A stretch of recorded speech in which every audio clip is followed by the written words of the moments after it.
Salut les jeunes et bonsoir, on se retrouve dans cette petite vidéo commentée. Voilà, la chaîne est un petit peu endormie depuis quelques mois. Et donc eh ben, on s'y remet joyeusement tous ensemble. Le Synopinion numéro 6 est en cours d'écriture. Et donc là je vais vous faire un petit commentaire du Synopinion numéro 3, voilà, qui date de janvier 2022, si je dis pas de bêtises. Et ben voyons ça, ça fait un moment que je ne l'ai pas revu. Donc j'espère avoir quand même des choses à dire. C'est sans note, hein. Là c'est sans filet, allez hop, on y va. Hop. Voilà, Carnaval des animaux, bien sûr. Aquarium. Avec la faute à Signe Opinion. Merci Jay de l'avoir enlevé. C'est bien le troisième, voilà. Des fois, je me remets un peu les pinceaux dans la numérotation. Man of Steel, voilà un film qui m'avait quand même pas mal plu. Il y a un nouveau Superman qui est en préparation, même en tournage. Bon.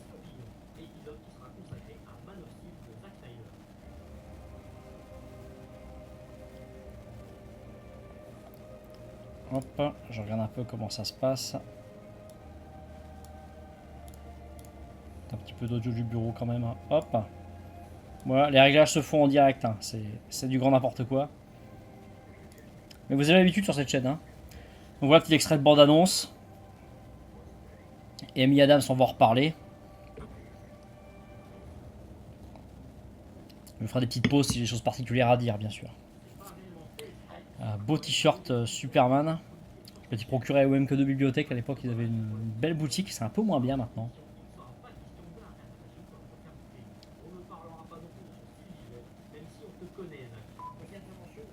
Ouais, je me suis cru obligé d'ajouter ça parce que il y a comme des trous dans la raquette. J'ai créé un texte, il me paraît clair.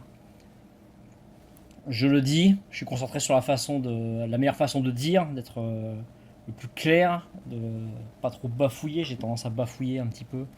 Ça, c'est le côté Nord-Pas-de-Calais qui revient des fois. On va parler un peu vite.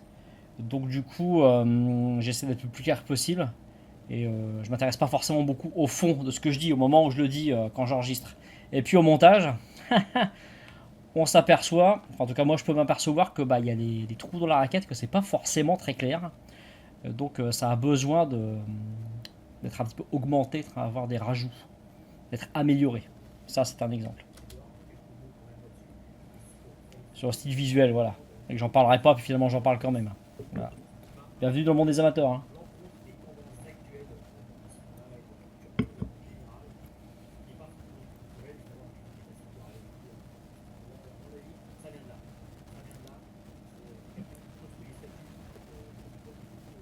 Voilà. Voilà, c'est à nouveau les émissions de style opinion, c'est pour dire des choses que j'entends pas ailleurs. Hein. Quelqu'un avait dit ça dans une vidéo, je l'aurais pas fait. Hein. Voilà, fallait parler un peu de Superman dans les arts visuels, ce que ça donne. Ça a quand même pas donné grand chose d'intéressant. Hein. On nous avait saoulé avec celui-là. Superman Lives. Voilà, Smallville, Lois et Clark, Superboy. Superboy, ça passait dans la une est à vous quand j'étais gamin. C'était, si vous connaissez pas le concept, c'est samedi après-midi sur TF1, donc la une. Les gens votaient par téléphone, donc avec évidemment le coût téléphonique qui rapporte de l'argent à la production, évidemment. Les gens votaient pour les séries qu'ils voulaient voir l'après-midi. Donc pour voir une série en entier, c'est même pas la peine. Hein, faut oublier ça. Alors Superman Returns, je suis assez dur avec ce film-là, c'est vrai qu'à l'époque, il m'avait pas forcément beaucoup déplu. Parce que c'était le mieux de Superman, quoi. Et bon, Man of Steel, 100 fois mieux, quoi. 100 fois mieux. Pas de soucis, hein. Pas de soucis, hein. Sans forcer. Voilà, sans doute que le défaut fondamental de ce DCEU, c'est d'avoir voulu refaire un MCU. Peut-être qu'il y avait de la place que pour une seule saga. Sûrement même. Guillaume Cassard, ah, lui c'est un bon. Hein.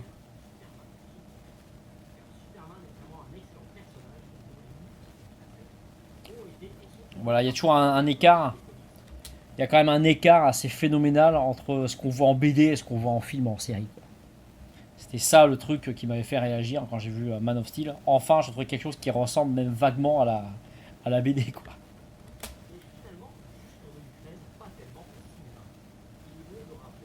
Voilà.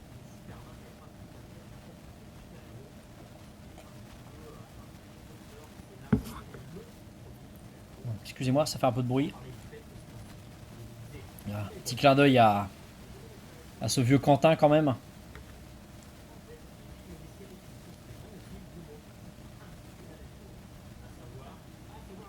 Voilà. Le gros problème de ce qui a été fait avec Superman, c'est que c'était trop souvent pareil, pardon. C'est vraiment trop souvent la même chose. Avec des ponctifs, des motifs récurrents, mais qui sont juste balancés comme ça, quoi. Alors que dans la série animée, voilà, qui fait suite au Batman de la série animée des années 90, là on entrait dans une autre dimension. Moi j'ai halluciné, je voyais ces dessins animés là, ça n'avait rien à voir avec les séries télé qu'on voyait et les films.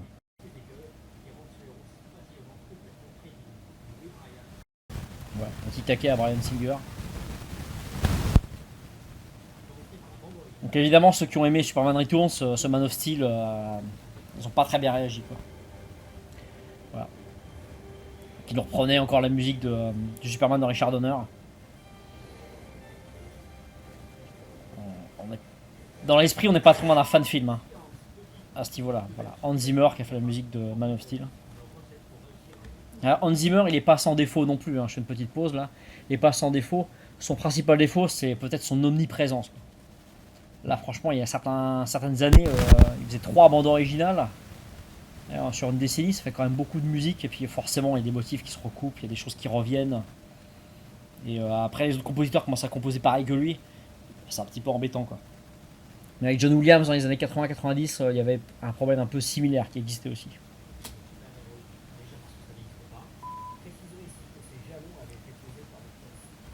Vous avez vu, j'ai mis les jalons du genre. C'est-à-dire que non seulement je mets une rustine là, un morceau de vidéo pour préciser ce que j'ai dit avant, dans le tournage principal, quand je suis sur le canapé. Et en plus, j'ai dû mettre une phrase par-dessus pour préciser ce que je précise. Voilà, voilà. C'est de la vidéo très professionnelle tout ça. Voilà, Richard Donner. Le maître étalon pendant très longtemps, ouais, du cinéma de super-héros. Avec le Spider-Man de Sam Raimi. Et donc le Batman, lui, par contre, de 89, lui, il n'y a pas l'origine historique, quoi, donc il est un peu à part.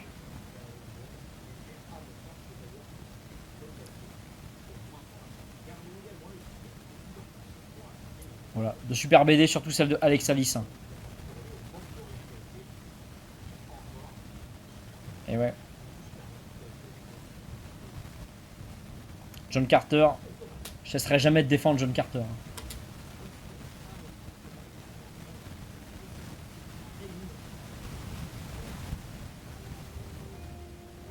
En fait, on fait un film en creux, si on veut. Voilà. On a Lois Lane.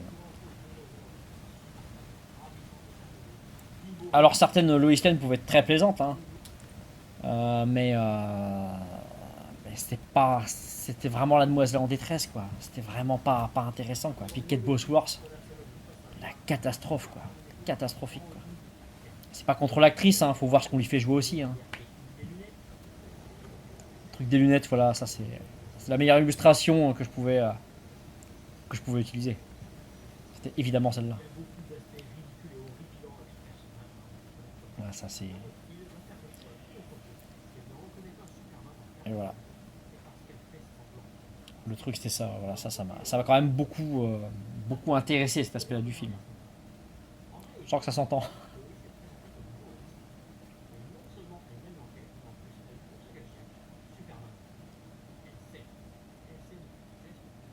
Voilà.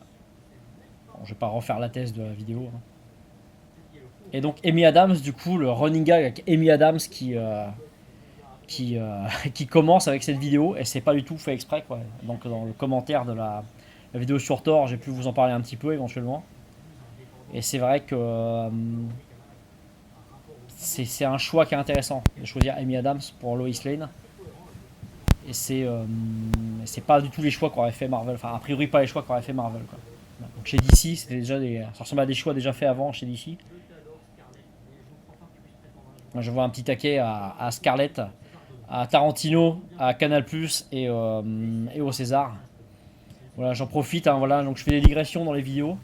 On m'a parfois reproché de faire beaucoup de digressions dans les vidéos, mais c'est vrai que des fois j'ai envie de dire des choses sur des sujets qu'on peut accoler, qui sont tangents au sujet de la vidéo. Je l'ai dit comme ça, c'est dit. Je m'en suis débarrassé, c'est plus la peine d'y revenir. Plus jamais je reparlerai des Césars, hein, probablement. Ou très peu. J'en ai parlé dans la dernière vidéo, c'est vrai. Donc voilà, running gag avec Amy Adams, il commence à ce moment-là. Et c'est vrai que même dans le cercle amical, maintenant on en parle et tout, ça c'est marrant, quoi. C'est assez marrant, surtout qu'elle a une carrière assez incroyable. Alors à 50 ans cette année, hein. Alors à 50 ans cette année, elle a le même âge que Leonardo DiCaprio, pardon. Et elle est née à Venise, le sachiez-tu, elle est née à Venise en Italie. Pas à Venice Beach en Californie, elle est née à Venise, vraie Venise. Donc voilà, par contre, ouais, ils ont un peu changé leur fusil d'épaule. Je sais pas ce que ça va donner sur le nouveau DCU.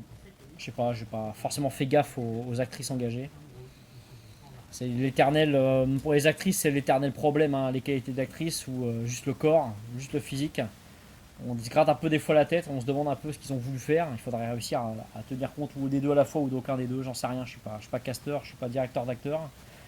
Je sais pas trop forcément ce qu'il y a. Ce qu'il faut savoir, ce qui est ma conviction, c'est que Hollywood est une industrie qui repose essentiellement sur le fantasme. Voilà, j'avais prévu éventuellement de faire une vidéo, mais je suis pas sûr de le faire, donc je vais crever l'abcès tout de suite et dire tout de suite où je veux en venir. Je vais prendre l'exemple de Jennifer Lawrence, actrice oscarisée, considérée comme une bonne actrice. Moi, j'ai pas forcément d'avis sur son jeu d'actrice, pas forcément suffisamment vu en VO. Il y avait eu des vidéos, des photos à elle qui avaient leaké, des photos dénudées. Et évidemment, elle s'est sentie violée, elle s'est sentie exploitée, elle s'est sentie blessée, bien sûr. Et j'essaie de vous trouver les photos de son comeback lors d'une séance photo où elle apparaît habillée simplement d'un serpent. Elle ne porte rien d'autre qu'un serpent sur elle.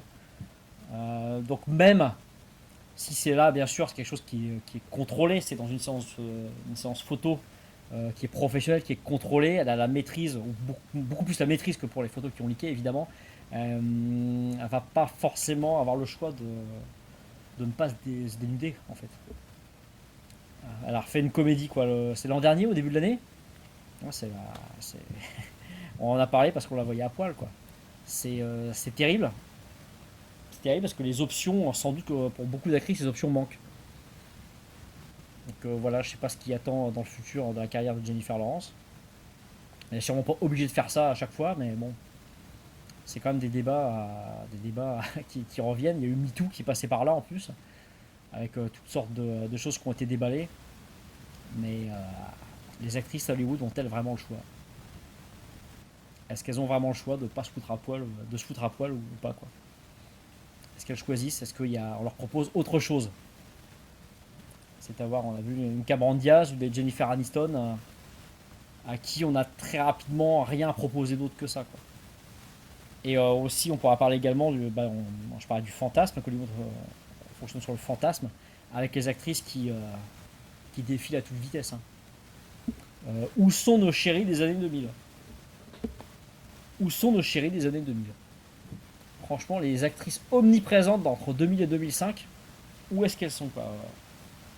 Des fois, on peine à les chercher. Parfois, on les remarque parce qu'elles font des comebacks. On a des actrices, voilà, on se demande où est-ce qu'elles sont. Où est Jessica Biel? Megan Fox, on la voit plus tellement non plus. Même Angelina Jolie. Les actrices comme ça, qui c'est d'autres, qui c'est qu'il d'autres. On va trouver sûrement d'autres noms qui vous reviendront. J'ai pas trouvé tellement d'autres noms, mais des Jessica Alba, des Jessica Biel, comme j'ai dit, des Eva Mendes, qui dans les années 2000, début 2010, quand même, on les voyait régulièrement à l'affiche. Bah là, ça semble plus compliqué. C'est sûr qu'il y a des maternités qui peuvent passer par là, en plus, qui vont entraver leur carrière. C'est un peu terrible de dire ça, hein. Mais certaines femmes célèbres, actrices, décident parfois de ne pas porter d'enfants et de les adopter ou d'utiliser des mères porteuses, à les savoir, pour éviter de s'absenter. Ah, c'est un vaste problème, hein. Là, j'en vois plein de trucs là, un peu dans le désordre, mais si vous voulez vraiment que je fasse une vidéo là-dessus, ça pourra se faire. Mais ouais, est-ce que nos actrices hollywoodiennes sont pas un peu prises au piège? À moins de pas jouer le jeu, quoi. Voilà. Comme Amy Adams, qui sont pas vraiment dans cette catégorie d'actrices, a priori. Enfin, bref. Revenons à nos moutons. Voilà. Petit clin d'œil à Adrien Antoine. Ah bon, Amy Adams, voilà. Cette vidéo, c'est le début de mon histoire avec Amy. Voilà.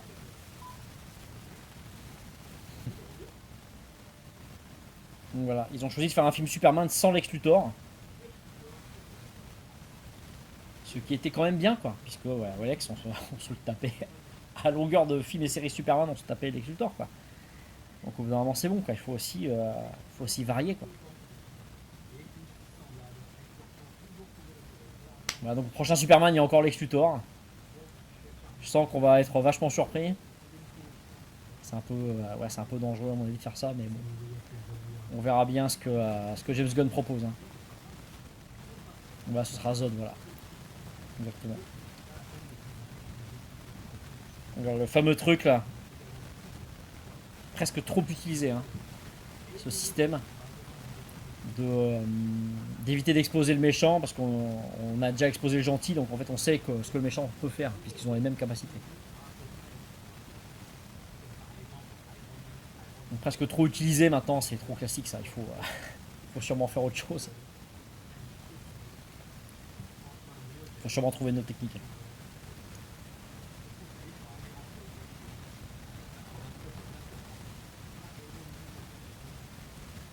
C'est vrai qu'en BD c'est très court. C'est très très court. Après chez Green Lantern, sur les trop loin, maintenant il y a toutes les couleurs de l'arc-en-ciel qui sont représentées, quoi. Les Green Lantern n'ont pas grand chose d'exceptionnel finalement, quoi. Ça c'est un peu dommage, c'est un peu gâché dans la BD, ça.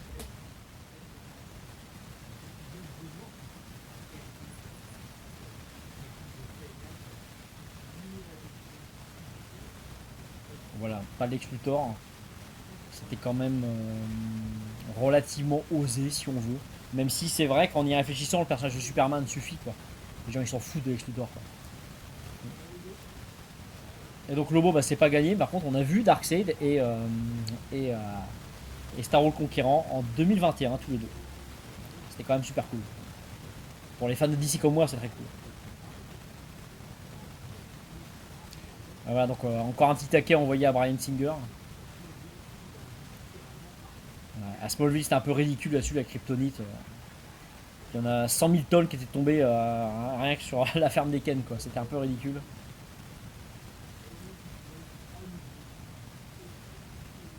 Voilà, ça. Lex Luthor qui enlève Lois Lane et qui menace Superman avec un morceau de kryptonite. Bon, je pense qu'on l'a vu 600 fois. Je pense que c'est plus la peine, quoi. Ça suffit, quoi.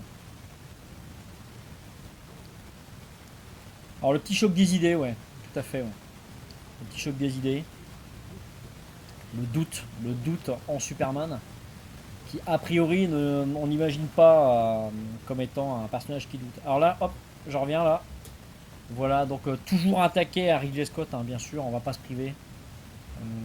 Ridley Scott, à chaque fois qu'il y a moyen de lui mettre une petite banderie, un petit coup de tison là, une petite gifle, c'est jamais perdu, hein.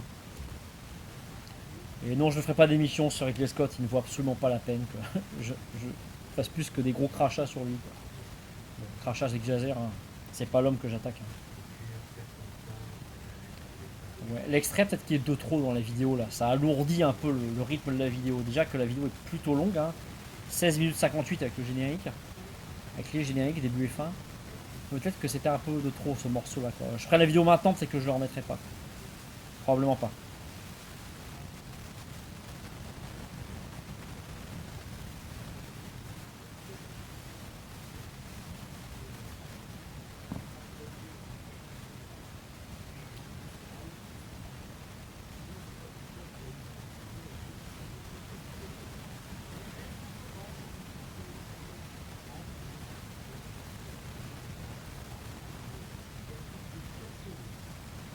Bah, il y a une hésitation bien sûr. Bon, ça j'en rajoute pas dans ce commentaire, hein. Ça c'est des choses qui sont connues. C'est des choses qui sont connues, mais une des raisons pour laquelle je fais ces vidéos, c'est que c'est connu pour les initiés, entre guillemets, quoi. Moi, j'ai des collègues de bureau qui ont vu la vidéo, qui n'avaient jamais eu conscience de tout ça, hein, qu'il y avait des origines bibliques, des allusions chrétiennes ou même hébraïques dans Superman, hein.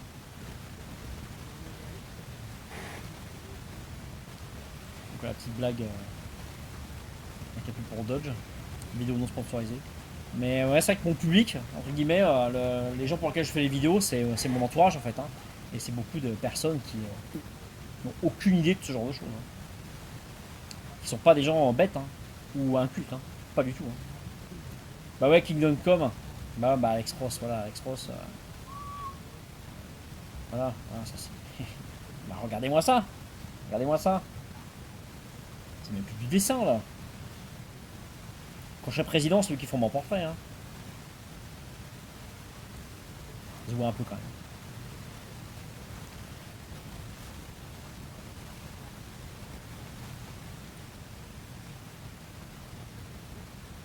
Donc ouais, le truc du hasard, j'ai mis des petites blagues comme ça sur le hasard, parce qu'en fait, je me suis pas aperçu en disant que je répétais le mot hasard à chaque fois. Sauf qu'au montage, comme on touche, on retouche, on retouche, on diminue, on bouge, le mot hasard, j'ai entendu 650 000 fois, quoi. Donc je me suis dit, tiens, il y a peut-être une connerie à tirer de ça. Et voilà. Voilà. Pour ça que j'aime beaucoup le montage, parce qu'en fait, on travaille sur un matériau brut, on peut rajouter des choses, on peut les modifier, mais surtout, ouais, les travailler, quoi. Faire tirer quelque chose d'un matériau un peu raté, on peut faire une vanne de merde, hein. On peut faire une vanne. Voilà. Allusion à Moïse, monsieur.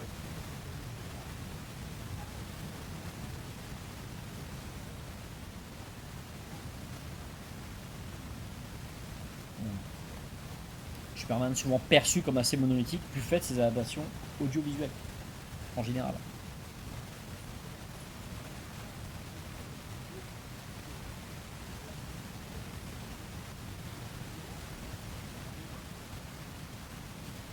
Alors voilà, c'était un truc qui avait fait causer à l'époque, hein, du tournage du film. Et donc apparemment ils reviennent dessus là sur la nouvelle version. On va écouter, on verra bien, hein. On verra bien ce que ça donne. Mais rien que sur les photos, je suis pas hyper convaincu.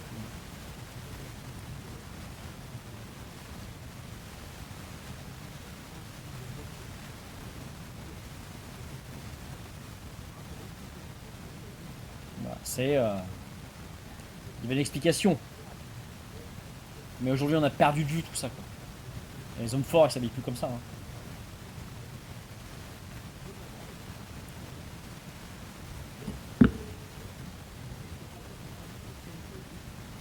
Il a sa patte visuelle. Alors on aime ou on n'aime pas, hein. C'est beau ou c'est moche. Certains trouvent ça dégueulasse, que je peux comprendre. Mais moi ça me dérange pas du tout. Mais effectivement, effectivement il a sa patte. C'est comme Joker à la sienne. C'est pas trop mon truc Joker. Pour dire poliment. On va conclure, c'est-à-dire qu'on reprend tout ce qu'on a dit. Ah ouais, je suis pas dans les courants de ça. Waouh, waouh, waouh, waouh.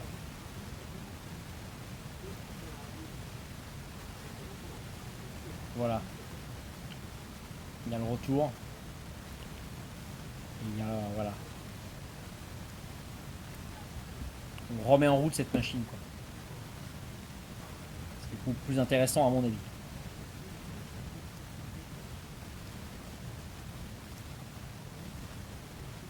Alors ça m'a beaucoup étonné moi à l'époque qu'on parle autant de cette scène.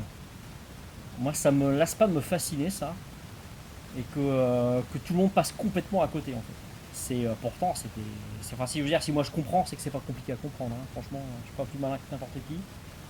Mais que tout le monde se met à dire alors maman s'appelle Martha donc ils deviennent copains. Non, non, c'est pas du tout ça qui se passe, hein. C'est pas du tout ça qui se passe, hein. Mais bon. Là j'avoue que des fois le public est fascinant.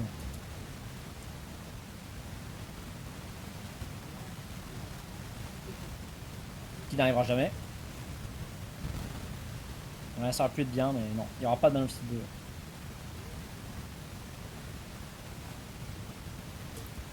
Alors, il n'y aura probablement pas de vidéo sur Star Wars 7, c'est pas gagné. c'est pas gagné. Même une vidéo sur Star Wars tout court qui est prévue depuis de longue date.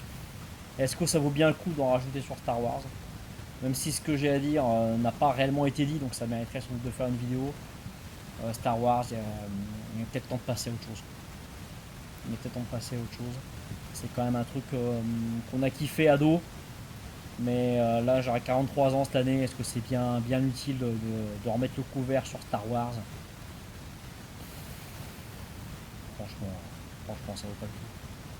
Peut-être que je ferai un genre de crossover en parlant à la fois de James Bond et de Star Wars. Il y a quelque chose que je pourrais on peut déduire de ces deux sagas. Mais d'ailleurs, il y a sûrement beaucoup de choses qu'on pourrait déduire de ces deux sagas. Il y a un point particulier. Mais franchement, c'est pas la priorité. C'est vrai que ça aurait pu être marrant, ça aurait pu être intéressant. Mais déjà, il y a l'omniprésence de Star Wars, ça commence un peu à me gaver. C'est pour ça que je m'intéresse plus à Star Trek maintenant, d'ailleurs. Strange World, c'est comme ça que s'appelle la série. Très très bien, très bonne série. Mais franchement, la Star Wars, la franchise m'a fatigué. Les fans m'ont fatigué. Ils m'ont tous fatigué.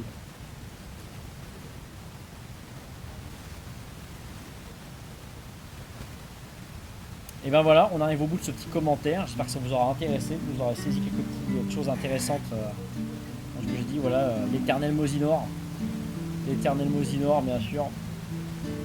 Bon, ça m'a toujours amusé, Mosinor. C'est pas vraiment le top niveau de l'humour, moi ça m'a beaucoup. Voilà, on va pas rester là-dessus. Alors ceux qui n'ont pas pigé la vanne avec Kess Urban qui chante Superman, c'est que Kess Urban est le mari à la vie de Nicole Kidman. De Nicole Kidman qui joue la mère d'Aquaman. Voilà, Superman, Kess Urban, Nicole Kidman, Aquaman. Hop, la boucle est quasiment bouclée. Alors, et ben je crois que c'est pas la peine d'aller plus loin. Je vais vous remercier de m'avoir écouté. Et écoutez, j'espère tourner le Ciné Opinion 6, qui sera, si on veut, une sorte de demi-Ciné Opinion, puisque il n'y a pas vraiment d'opinion dans Ciné Opinion. Mais bon, ça m'amuse de le faire. C'est pas trop compliqué à faire a priori, mais je dis ça à chaque vidéo et c'est de plus en plus compliqué à monter. Donc bon, on verra bien où ça m'emmène tout ça. Voilà, c'est aussi ça le plaisir de faire des vidéos. Voilà, je fais pas ça pour l'argent. Sinon je vais arrêter depuis longtemps, parce que vraiment ça coûte plus cher que ça me rapporte. Sur ce, merci à vous. Et puis bonne soirée, bonne journée si c'est la journée où vous regardez cette vidéo. Et à plus tard.